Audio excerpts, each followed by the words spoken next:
नमस्कार, मैं हूं संयुक्ता। स्वागत है आपका हमारी खास पेशकश में। शहला मसूद, जी हाँ, ये नाम ऐसी शख्सियत का है जो अब इस दुनिया में नहीं है। शहला की मौत की गुत्थी पूरी तरह उलझ चुकी है। लेकिन क्या आपको शहला की जिंदगी के बारे में पता है? क्या आप उसकी जिंदगी से पूरी तरह से वाकिफ है? 16 अगस्त का दिन भोपाल के लिए कभी ना भूलने वाला दिन बन गया। शान से रहने वाले शहर में सरेराह शहर की एक नामी शख्सियत की मौत हो गई। शहला मसूद, भोपाल के लिए एक जाना माना नाम, कभी विवादित तो कभी सुर्खियों में शुमार नाम। किसने सोचा था कि आधी रात तक कभी सड़कों पर हुड़दंग मचाती शहला को अपनी ही गाड़ी में ऐसी खामोश मौत नसीब होगी, जो एक माह में भी किसी नतीजे पर नहीं पहुंच पाएगी।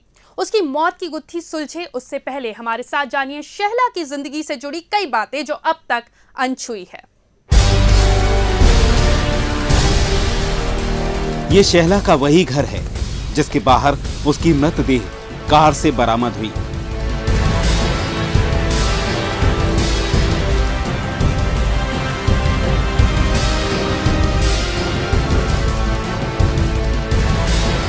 शहर की पौश कॉलोनी में एक अदद मुस्लिम परिवार में जन्मी शहला, संस्कारी परिवार लेकिन रूढ़ियों के कैद से आजाद। इस घर की ये लाडली पढ़ाई के लिए भी उस जमाने में सबसे प्रतिष्ठित स्कूल सेंट जोसेफ कॉन्वेंट में पहुंची। एक ऐसा स्कूल जिसमें उस समय केवल शहर के बड़े परिवारों की लड़कियां शिक्षा ग्रहण करने पहुंच पाती थीं। हजारों की भीड़ में शहला भी एक थी, लेकिन भीड़ से अलग दिखने में उसे ज्यादा वक्त नहीं लगा। लड़कियों के स्कूल में पढ़ने वाली शहला का मिजाज उनसे बिल्कुल अलग था। लड़कों की तरह घूमना, मौज करना और नए नए दोस्त बनाना उसकी आजाद ख्याली का एक हिस्सा था। वो आम लड़कियों से कुछ हटके थी। नफासत, नजाकत, पाबंदी, मर्यादा जैसे शब्दों से कोसों दूर थी शहला। सेंट जोसेफ कॉन्वेंट के बाद शहला पहुंची शहर के सबसे मॉडर्न कॉलेज BSSS में। कॉलेज के स्वच्छंद वातावरण ने जैसे शहला के मिजाज को और मजबूत बना दिया। स्कूल की बिंदास शहला उच्च शिक्षा पूरी करने के बाद बेबाक भी हो गई। लेकिन अफसोस कि अपनी चर्चित छात्रा के संबंध में हमारी टीम से न तो स्कूल प्रबंधन ने बात की और न ही इस कॉलेज के किसी प्रोफेसर ने उसकी यादें बांटना जरूरी समझा। कॉलेज से निकलकर शहला ने अपने करियर की शुरुआत की। आजाद ख्याल शहला ने करियर भी अपने मिजाज के मुताबिक ही चुना। वो शहर की पहली इवेंट मैनेजर बनी। अपने इस काम के लिए उसने MP नगर का चयन किया। यहाँ के श्री मोहन परिसर में शहला ने अपना कार्यालय बनाया। ये वर्ष 2000 की बात है। जैसे कि शहला की शख्सियत थी, बिंदास, बेबाक और गुस्सैल, सो उसके किस्से यहाँ भी ज्यादा दिन छिपे नहीं रहे। जरा से गुस्से में अपना आपा खो देना उसके लिए आम बात थी। हमारे साथ हैं सुषमा जी। हम उनसे जानते हैं शहला मसूद के बारे में। सुषमा जी, शहला मसूद को आप कब से जानती हैं? मैं शहला मसूद को 2001-2002 के बीच दौरान की बात है, और जिस ऑफिस में हम बैठे हैं इसी ऑफिस में उनका ऑफिस हुआ करता था और यहीं से उन्होंने अपने काम की शुरुआत करी थी। तब से मैं जानती हूँ उनको। शहला मसूद बेसिकली काम क्या करती थी? शहला मसूद का काम था इवेंट मैनेजमेंट का, और उनका जो ऑफिस था मिरेकल इवेंट मैनेजमेंट के नाम से, और इसमें वो इवेंट ऑर्गेनाइज़ कराना, लॉन्चिंग कराना और फैशन शो ऑर्गेनाइज़ कराना, ये सब काम किया करती थी वो। फैशन शो भी वो अरेंज करती थी। तो क्या भोपाल में उन्होंने ऐसे कुछ फैशन शो ऑर्गेनाइज़ किए हों? क्या आपको कोई याद है उससे? हाँ, उन्होंने ज़रूर बहुत से फैशन शो ऑर्गेनाइज़ किए थे, जिसमें मुझे भोपाल हाट का याद है। तब उन्होंने MP टूरिज़्म के लिए ऑर्गेनाइज़ किया था। उसके बाद भी एक दो और किए हैं, और फिर रिसेंटली एक अभी लास्ट 2010 में भी उन्होंने एक फैशन शो ऑर्गेनाइज़ किया था। यदि उनके व्यवहार के बारे में बात की जाए तो कैसा था नेचर? उनका नेचर जो था वो बहुत शॉर्ट टेम्पर्ड और हॉट टेम्पर्ड था। वो इस वजह से क्योंकि वो थोड़ी थोड़ी सी बात पे मतलब गुस्सा हो जाती थी, और गुस्सा होने के साथ में ये था कि अगर वो गुस्सा हो गई तो उनका हाथ भी उड़ जाए, इसकी भी कोई मतलब ये नहीं था। तो हमारा जो ऑफिस बॉय था उनको भी उन्होंने थप्पड़ मार दिया था। उसके अलावा जो उनका स्टाफ था, उनके स्टाफ के साथ में भी उनका ऐसा रवैया था कि अगर किसी ने उनकी ज़रा सी बात नहीं मानी तो वो चिल्लाती थी, ज़ोर ज़ोर से गाली गलौज करती थी। इवन देन जो उनके बराबर के जो उनके कलीग्स थे उन लोग को तो थप्पड़ तक उन्होंने जड़ दिया था। तो गुस्सा होने के बाद फिर अगर उन्हें नॉर्मल होना होता था तो वो ऑफिस में बैठ के जब तक वो 3-4 सिगरेट नहीं पिया करती थी तब तक वो मतलब नॉर्मल नहीं हुआ करती थी। ये मतलब मैंने उनको यहीं पर देखा था। फैशन शो जो उन्होंने यहाँ ऑर्गेनाइज कराया था, तो आपके पास कुछ ऐसी वीडियो क्लिपिंग या कुछ फुटेज अवेलेबल हैं? हाँ बिल्कुल है, और मैं आपको वो वीडियो क्लिप्स दिखाने से पहले उनके काम की तारीफ़ भी करना चाहूँगी कि उन्होंने उनका जो काम करने का जो तरीका था वो बहुत अच्छा था। जो झाड़ू थी बहुत मन से काम किया करती थी और काम का तरीका बहुत अलग हुआ करता था, हटके हुआ करता था। और ऐसे ही फैशन शो में भी उनका नज़र आता था। वन मेला भी उन्होंने ऑर्गेनाइज़ किया था जो मतलब मेरे सामने ही हुआ। और जो फैशन शो मैं अभी जिसकी वीडियो क्लिप्स दिखाऊंगी वो हेरिटेज पर था बेस्ड, उसमें लाइटिंग बहुत अच्छी की थी। मतलब इस तरीके से उनके काम की तारीफ़ तो नो डाउट बहुत अच्छी थी। और इसमें इन्होंने डिज़ाइनर के कपड़े को रिप्रेजेंट किया था, मतलब जो उन्होंने डिज़ाइन किए हुए थे। इसमें मॉडल्स उन्होंने कुछ बाहर की बुलाई थी, कुछ भोपाल की थी। लेकिन जो फैशन शो होता है उस पर तो मॉडल्स होते हैं और वो रैंप पर कैटवॉक करते हैं, लेकिन यहाँ कुछ हटके लग रहा है, ऐसा लग नहीं रहा कि फैशन शो हो रहा है। थीम होगी, उन्होंने इसको मतलब जो ऐतिहासिक गाथा होती है उसको लेकर इन्होंने इसको मतलब दिखाया था। इस तरीके का था इनका ये। क्या ये भोपाल में अनोखा जो फैशन शो है पहली बार मानना चाहिए कि मैंने तो जब से फैशन शो यहाँ ऑर्गेनाइज हो रहे हैं उसमें ये पहला ऐसा था कि जो थीम बेस्ड था।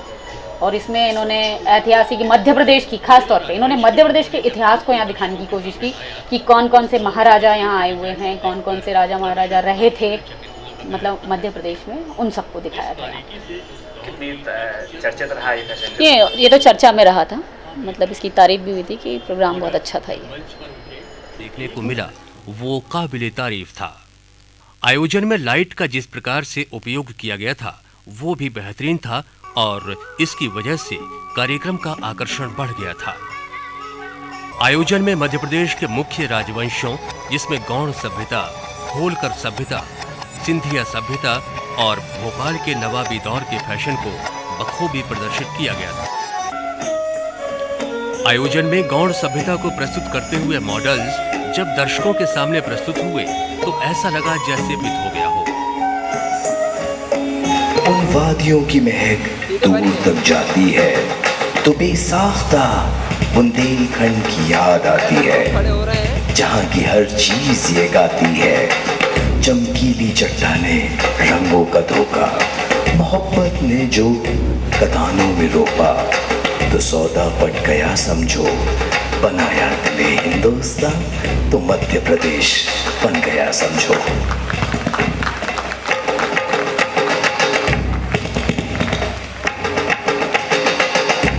रानी दुर्गावती के दौर और उस दौरान के वस्त्रों की अभिव्यक्ति ने उस युग को फिर से जीवित कर दिया। रानी दुर्गावती का विवाह गौड़ वंश के राजा दलपत शाह से हुआ। इस विवाह के बाद ही चंदेल वंश और गौड़ वंश करीब आए थे। उस पूरे दौर को इस प्रस्तुति में काफी सराहनीय तरीके से प्रस्तुत किया गया, जो ये बात बताती है कि चमकीली चट्टानें, रंगों का धोखा, मोहब्बतों ने जो कतानों में रोपा, तो सौदा पट गया समझो, बनाया। बुंदेला राजवंश के लोगों ने जब खुद को दर्शकों के सामने लाया तो उस दौर के वस्त्रों के डिजाइन को देखकर दर्शक आश्चर्यचकित हुए बगैर न रह सके। जिस बारीकी से उस दौर की टेक्सचर को समझाया गया था वो वाकई काबिले तारीफ था। मॉडल्स जब मंच पर उतरे तो एक समय तो ऐसा लगा जैसे 15वीं शताब्दी का दौर फिर जीवित हो गया हो।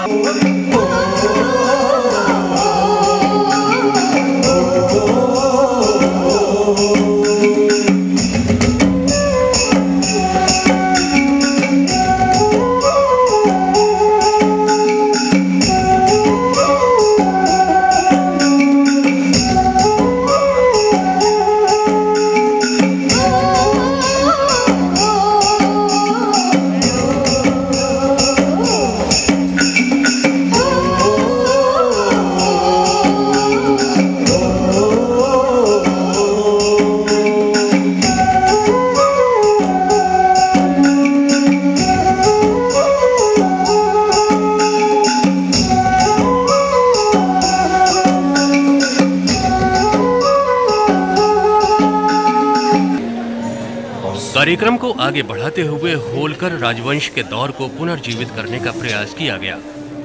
मालवा क्षेत्र के इस राजवंश के दौर के फैशन को दर्शाने में भी कोई कोर कसर नहीं छोड़ी गई और जिस बारीकी से युवाओं ने इसका बखूबी चित्रण किया वो काफी दर्शनीय बन पड़ा था।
इसके अलावा कार्यक्रम में सिंधिया डायनेस्टी और नवाबी दौर का प्रदर्शन भी सराहनीय रहा।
वहीं कार्यक्रम का प्रस्तुतिकरण पूरी तरह से कवितामय रूप में किया गया था। छोटी छोटी बूंदों में होता है, उसको हम इंसानी लफ्जों में भोपाल कहते हैं। वाकई में इस प्रकार के कार्यक्रमों की तारीफ करनी होगी जिसके जरिए प्रदेश की जनता को अपने इतिहास को समझने का मौका मिलता है। साथ ही उस दौर के फैशन का उपयोग भी आज के दौर में करके फैशन में एक बदलाव भी लाया जा सकता है।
ये वो कार्यक्रम था जो बेहद सफल रहा, लेकिन उसके बाद वन विभाग के कार्यक्रम में शहला की किस्मत ने साथ नहीं दिया। वन विभाग के प्रतिष्ठित आयोजन वन मेले का काम वो समय पर पूरा नहीं कर सकी, जिसके चलते विभाग को मुंह की खानी पड़ी और जैसे तैसे अपने स्तर पर इस कार्य को पूर्ण कराया गया। लघु वन उपज से ब्रीच ऑफ कॉन्ट्रैक्ट की स्थिति निर्मित हो गई। भुगतान की प्राप्ति के लिए शहला ने तरह तरह से राजनीतिक दबाव बनाए और फिर विभाग को परेशानी में डालने के लिए आरटीआई का सहारा लेकर अलग अलग मुद्दों पर जानकारियां हासिल करनी शुरू कर दी और यहीं से शहला ने आरटीआई का सहारा लेकर अलग अलग विभागों में भी जानकारियां हासिल करने का सिलसिला शुरू कर दिया। तरुण गुप्ता, बंसल न्यूज। आरटीआई लगाने वाली शहना अन्ना के अनशन में भी मैदान पर उतरी। अन्ना के पहले अनशन के दौरान शहला ने भी भोपाल में धरना दिया।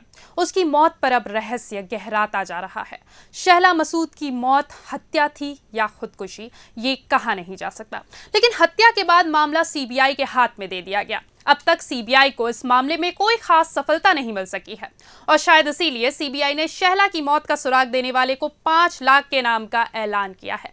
शहला की मौत के बाद अब तक क्या क्या हुआ, आपको दिखाते हैं। 16 अगस्त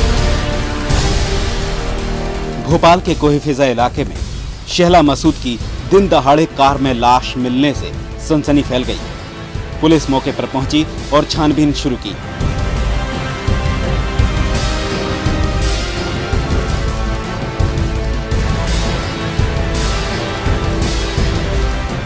शहला के सिर में गोली लगी थी। पुलिस के मुताबिक शहला के परिजनों ने गोली की आवाज नहीं सुनी। पुलिस के आला अफसर मौके पर पहुंचकर जांच में जुटे रहे।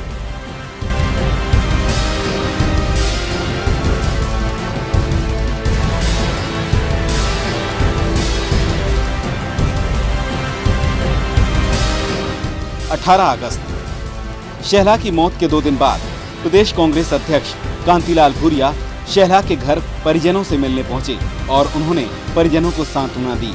साथ ही केस की सीबीआई जांच कराने की मांग की। तो राज्य सरकार को तत्काल इस केस को सीबीआई के हवाले करना चाहिए, तब ताकि वहाँ पर दूध का दूध, पानी का पानी होगा। 20 अगस्त 4 दिनों तक पुलिस केस की जांच करती रही। पुलिस ने शहला की मौत को कभी खुदकुशी बताया तो कभी कत्ल। चल रहा है जिसमें 5 एक टीम बनाया गया है, विभिन्न प्रकार बातें जो आए उसके वेरीफाई करने के लिए। 21 अगस्त जांच में पुलिस की नाकामी और शहला के परिजनों की मांग पर प्रदेश सरकार ने शहला की मौत की जांच सीबीआई से कराने के लिए केंद्र सरकार से मांग की। 1 लाख रुपए कोई भी सुराग अगर देगा, हत्यारों का कोई भी क्लू देगा तो उसको दिए जाएंगे। ये हमने पुलिस ने ये फैसला किया है। ये इसलिए कि मध्य प्रदेश पुलिस भी ईमानदार कोशिश कर रही है, कहीं से भी अगर सुराग लगे तो हम अपराधियों तक पहुंच सकें। 31 अगस्त प्रदेश सरकार ने शहला की मौत का सुराग देने पर 1 लाख के इनाम का ऐलान कर दिया। इसके बाद केंद्र सरकार ने सीबीआई को मामले की जांच के आदेश दे दिए।